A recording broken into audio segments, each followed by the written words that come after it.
Hi everyone, welcome back to our channel Vijaya Naveen channel. ఈరోజు ఈ వీడియోలో బ్యూటిఫుల్ జ్యువెలరీ కలెక్షన్స్ అయితే చూడబోతున్నామండి. ప్రీమియం క్వాలిటీ అనమాట అన్నీ కూడా.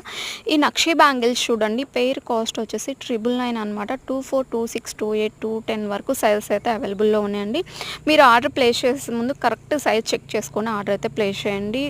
చాలా బాగుంటుంది లుక్ వైజ్ మాత్రం. లక్ష్మీదేవి అమ్మవారిది ఇలా సైడ్ పికాక్ డిజైన్తో అయితే ఉంటుంది. అండ్ ఈచ్ లాకెట్ కాస్ట్ వచ్చేసి 300 అండి. సో మనకి ఇందులో 3 కలర్స్ అయితే అవైలబుల్లో ఉన్నాయి మనకి ప్రజెంట్. సో మనకి లాకెట్ కింద కూడా పెరల్స్తో సాక్సీ పెరల్స్తో అయితే మేకింగ్ అయ్యి వచ్చింది. బ్యాక్ సైడ్ ఇలాగా ఉంటుందన్నమాట. క్లోజ్ టైప్లోనే ఉంటుందండి, ఓపెనబుల్ అయితే ఏం కాదు. సో లుక్ వైజ్ మాత్రం రియల్ గోల్డ్లో ఏదైతే ఉంటుందో సేమ్ అదే లుక్ ఉంటుందండి. అండ్ పులిగోర చూస్తున్నామండి, వినాయకుడు ఐడల్తో అయితే ఉంటుందన్నమాట, గణేష్. అండ్ చాలా బాగుంటుందండి లుక్ వైజ్ మాత్రం. రియల్ గోల్డ్ అంటే నమ్మేస్తారనమాట, అంతా బాగుంటుంది లుక్.